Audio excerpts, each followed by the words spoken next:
जय श्री राम। प्रिय भक्तों, ये किसी ने कमेंट किया कि अनहद नाद को कैसे सुने।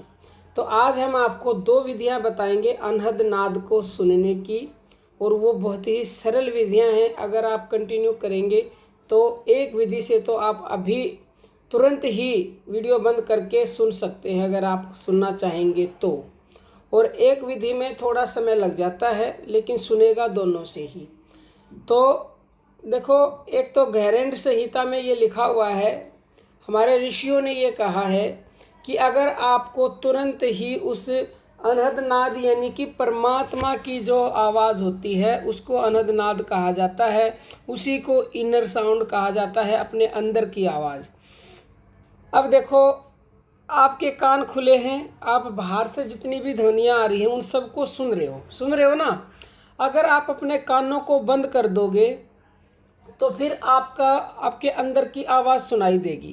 क्या आवाज़ सुनाई देगी अंदर से? सबसे पहले आपको अपने सांसों की आवाज़ सुनाई देगी, लेकिन उस सांसों की आवाज़ से भी परे एक आवाज़ होती है, उसी आवाज़ को सुनना है। उसी को परमात्मा की आवाज़ कहा जाता है, अनहद नाद कहा जाता है। अब उसको कैसे सुनेंगे? उसको देखो, आप अभी अपने दोनों कानों को बंद करो, दोनों कानों में उंगली डाल लो, तो उसको लगाने से आपके दोनों कान बंद हो जाएंगे। बंद होते ही आपको बाहर की आवाज़ें आनी बंद हो जाएंगी। ये नए साधकों के लिए है। फिर आपको अपने सांसों की आवाज़ सुनेगी। सांसों की आवाज़ से भी परे आपको कानों को बंद रखना लगभग 20 मिनट। 20 मिनट में 80% नए साधकों को वो आवाज़ सुनाई दे जाती है।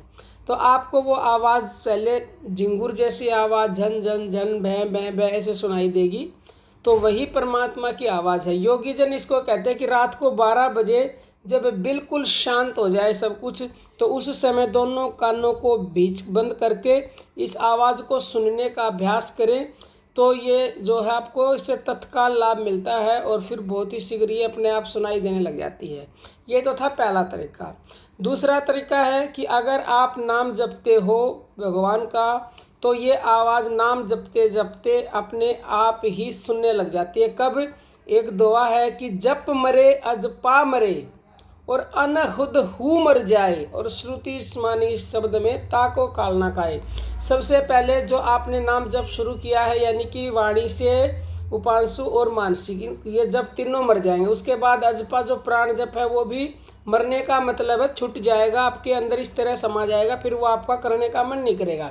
जब अजपा भी मर जाता है तो उसके बाद अनंत सुनाई देता है। वैसे बहुत से साधकों को तो शुरुआत करते ही सुनाई देने लग जाता है, लेकिन योगियों के हिसाब से ये कि पहले जप, फिर अजपा, फिर अनहद, तो सुनने पहले ही लग जाएगा, लेकिन अजपा भी खत्म हो जाएगा, और उसके बाद में परम तत्व की प्राप्ति होती है, वो कभी मरता नहीं है। तो आप जब नाम जपते जपते वो अपने आप ही सुनाई देने लग जाता है। किसी को तो तुरंत ही, किसी को थोड़ा समय लग जाता है। और जिसको जो आवाज़ सुनती है उसको आवाज़ को ज़्यादा से ज़्यादा सुने। कुछ दिन उसको सुनते रहेंगे तो अपने आप ही आगे की आवाज़ आपको सुनाई देने लग जाएगी। ये 10 तरह की आवाज़ें होती हैं। तो हो सकता है किसी को पहली आवाज़ में ही उस परम तत्व की प्राप्ति हो जाएगी, हो सकता है किसी को सारी सुनाई पड़े। ये सबका अपना अलग प्रारब्ध है, अलग अमृत साधना का टाइम होता है, कितनी देर वो करते हैं। तो आप भी ये तरीके अपनाएं और परम पिता परमेश्वर की आवाज़ को सुने और परम शांति को प्राप्त करें। अब हम अपनी वाणी को विराम देते हैं। जय श्री राम। प्रिय भक्तों।